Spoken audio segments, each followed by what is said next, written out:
जय हिंद दोस्तों, क्या हाल है। यदि आप भी क्लास 10th में हो और 18 फरवरी 2026 को हिंदी का पेपर देने वाले हो तो इस वीडियो को अंत तक जरूर देख लेना, क्योंकि इस वीडियो में मैं आपको बताने वाला हूँ 5 महत्वपूर्ण गद्यांश। और ये जो 5 महत्वपूर्ण गद्यांश हैं, इन्हीं में से कोई ना कोई गद्यांश आपके बोर्ड एग्जाम में जरूर पूछ लिया जाएगा।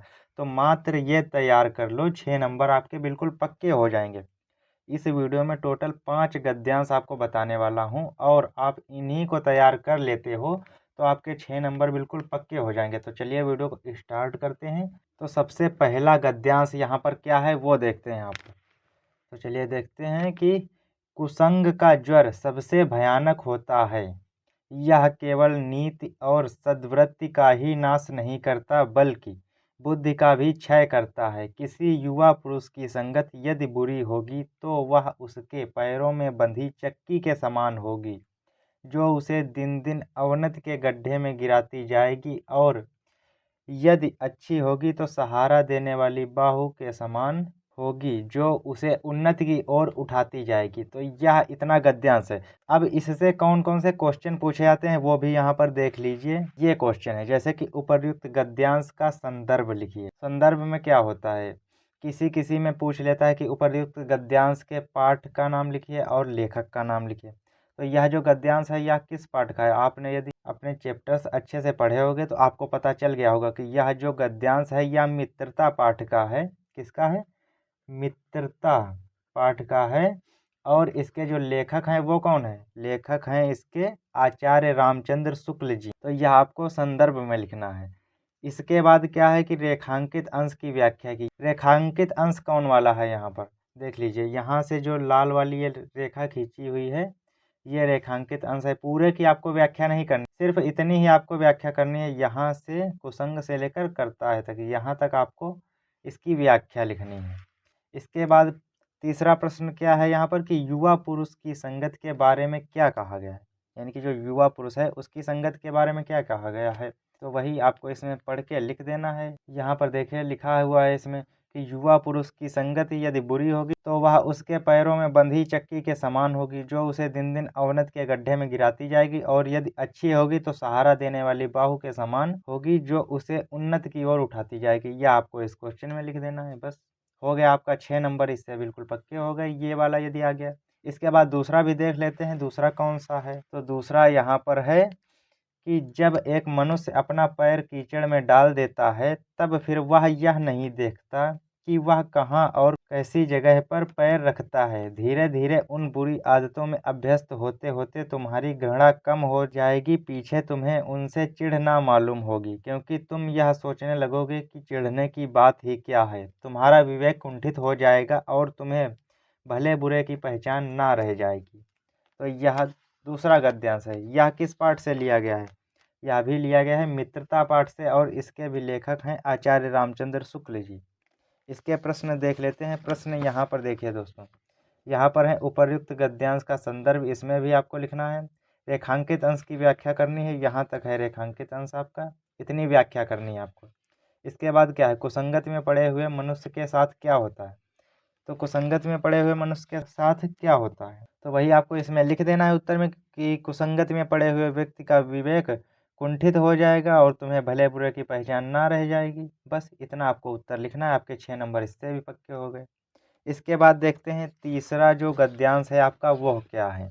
इसके बाद यहाँ पर तीसरा है, यह भी बहुत ही ज़्यादा वेरी वेरी इम्पोर्टेंट है कि रोहतास दुर्ग के प्रकोष्ठ में बैठी हुई ममता सोण के तीक्ष्ण गंभीर प्रवाह को देख रही थी।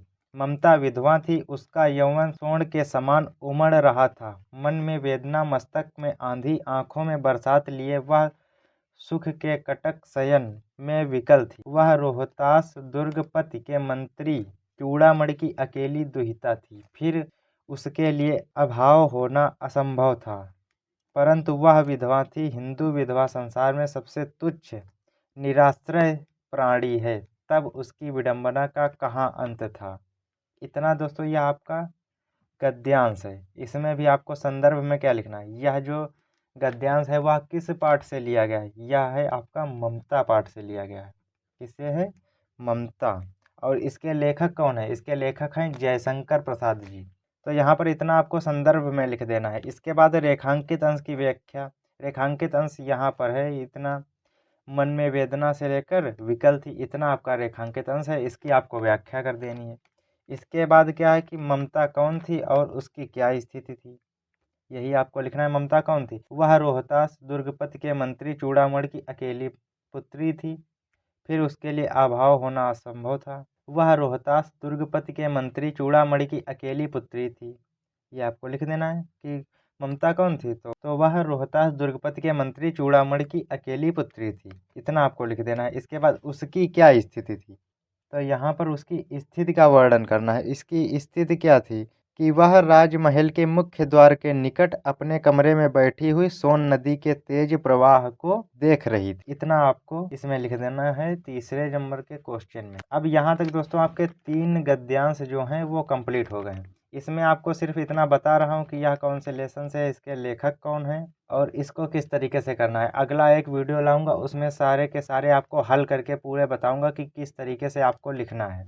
तो चलिए इसके बाद देख लेते हैं अगला गद्यांश। इसके बाद चौथे नंबर का गद्यांश है यहाँ पर कि आज विज्ञान मनुष्यों के हाथों में अद्भुत और अतुल शक्ति दे रहा है। उसका उपयोग एक ही व्यक्ति और समूह के उत्कर्ष और दूसरे व्यक्ति और समूह के गिराने में होता ही रहेगा। इसलिए हमें उस भावना को जागृत रखना है और उसे जागृत रखने के लिए कुछ ऐसे साधनों को भी हाथ में रखना होगा जो उस अहिंसात्मक त्याग भावना को प्रोत्साहित करें और भोग भावना को दबाए रखें। नैतिक अंकुश के बिना शक्ति मानव के लिए हितकर नहीं होती।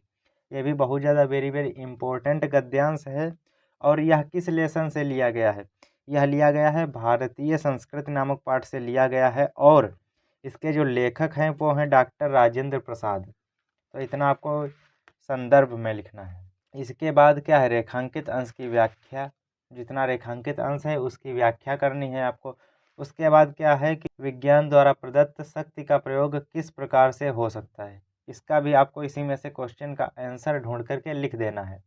तो यहाँ तक आपके 4 गद्यांश कंप्लीट हो गए हैं। इसके बाद है 5वां गद्यांश। तो यहाँ पर क्या दिया गया है कि पहले पहाड़ काटकर उसे खोखला कर दिया गया, फिर उसमें सुंदर भवन बना लिए गए जहाँ खंभों पर उभरी मूर्तें विहंस उठी, भीतर की समूची दीवारें और छतें रगड़कर चिकनी कर ली गईं और तब उनकी जमीन पर चित्रों की एक दुनिया ही बसा दी गई। पहले पलस्तर लगाकर आचार्यों ने उन पर लहराती रेखाओं में चित्रों की काया सिरज दी, फिर उनके चेले कलावंतों ने उनमें रंग भरकर प्राण फूंक दिए। फिर तो दीवारें उमंग उठी, पहाड़ पुलकित हो उठे। ये दोस्तों गद्यांश है 5वां। ये किस पाठ से लिया गया है? तो ये लिया गया है आपका अजंता। अजंता नामक लेसन से लिया गया है और इसके लेखक हैं श्री भगवत शरण उपाध्याय। तो इसमें भी आपको वही लिखना है, संदर्भ, रेखांकित अंश की व्याख्या और एक क्वेश्चन दिया जाएगा, उसका भी आंसर आपको इसी में से ढूंढ करके लिखना है। तो दोस्तों ये थे हमारे आज के 5 जो गद्यांश थे, इम्पोर्टेंट, बहुत ज़्यादा वेरी वेरी इम्पोर्टेंट थे। तो इन्हें आप लोग ज़रूर तैयार कर लेना। तो चलिए मिलते हैं आपसे किसी और नेक्स्ट वीडियो में।